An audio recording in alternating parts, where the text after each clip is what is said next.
Hello grade 10s. Today, following on the previous video, we are going to look at experiment 2, which you are going to do at home, and you are going to send me photographs of your beautiful results.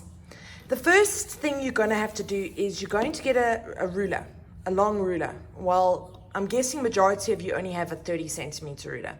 You're going to get a ruler and an elastic band, or for the girls, a hair tie, and a marker, okay?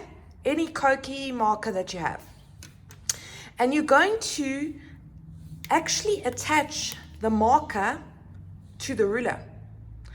Then you are going to hold this one end of the ruler against a desk.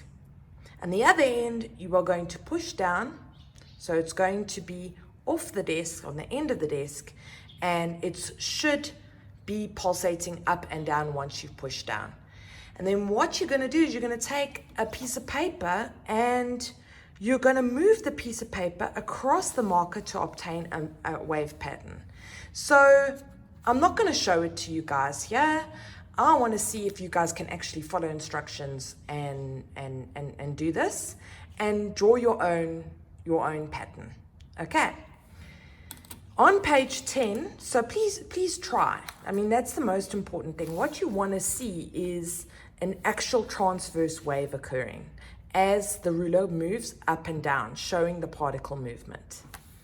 So page 10 is you are going to have to make your own pendulum bob. And this is very easy. All you need is something stable, something of height, like a retort stand, so something similar. There must be something in the house that you can use your imagination, a piece of string, and a pendulum bob. Okay, pendulum bob meaning any mass piece that can be attached to the piece of string tightly. And then what you're going to do is you're going to swing it or you're going to pull the pendulum bob to one side and then release. And what you should actually see, grade 10s, is that it's moving. It's actually moving from left to right and then back to left again. That's what you should see. Please fill this in once you've had a look at that.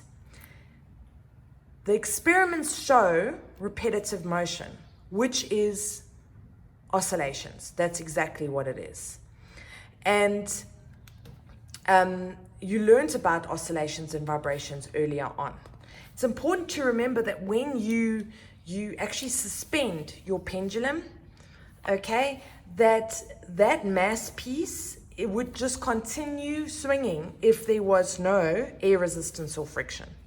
The length of the string and the gravitational acceleration affects how long that pendulum is going to move. And the two diagrams that you have on page 10 show that the actual pendulum is moving from A to B or from C to B and back again. So it's say, for example, that point 0, which is B. You start at point 0. You are going to see that it's going to move from, what's it going to move, from left or from right? It's going to move either left or right, depending on where you applied the force. So if this is 0, imagine a graph with a y and an x-axis. So exactly what we did before, okay? So imagine that you have this graph, okay? And this is B. So this is point 0, okay? What's going to happen? Your waves are going to, I'm just going to draw these waves quickly. Not exactly perfect, but imagine that this is C and this is going to be A. C, A, C, A. That is what you should actually see. Well, imagine the pendulum is doing, because it doesn't just move in a linear fashion. It doesn't just move from left to right and then that's it. It goes from left to right and then back to left. And when it goes back to left, it is passing that point zero, that rest position. And that is what these pictures show over here. That is what these pictures show. It shows a left and a right displacement change in position. So the left is negative and the right is positive, meaning the right was the forward motion and the left was the opposite backwards motion. So later on in vectors, we are going to learn a little bit more about the direction of displacement and distance and how these different displacements work together. All you need to know, right, is that the negative displacement is the opposite of the positive displacement. That's all you need to know now. But if I take my little makeshift graph that I did right over here, and I try and think outside the box here, you could actually make C would be your positive and A would be your negative displacement. And this is my rest position. There we go.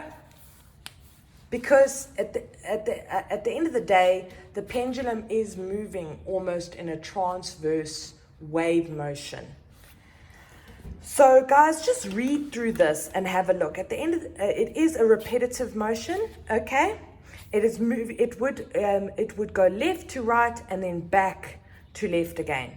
So at the bottom of the page, there is an actual question that it asks you there, and this question is based on exactly what I've just said to you. It says, if the movement started in the center, it would be from the center to say the right, and then through the center to the left, and then back to the center. What would a complete oscillation? This question is right below your diagrams. What would a complete oscillation be if the bob started at B? Now remember what we just said. It still needs to pass through rest position. So it's going to go from B to C, which is your positive displacement, and then B again. A, which is your negative displacement, and then C again. A, if we start A to B, if we had to start at A, or start recording at A, so B is rest position, please don't forget that, then C, then B, and then A again. Okay guys, please remember this. It's very important that one cycle is not just one side. One cycle is not just from left to right. It is from left to right and then left again. At the bottom of the page, you will see there's a box. I'm just going to finish this video quickly now. This box is, you need to draw in this box exactly what you drew in for the original frequency and period formula. So all I want you to do is actually say T is equal to 1 over F and F is equal to 1 over T. T is equal to period, which is in seconds, and F is equal to frequency, which is in hertz. All right, please write that in and then complete exercise 1, which is on page 11. In the next video, I will go through all the answers for exercise 1. Cheers.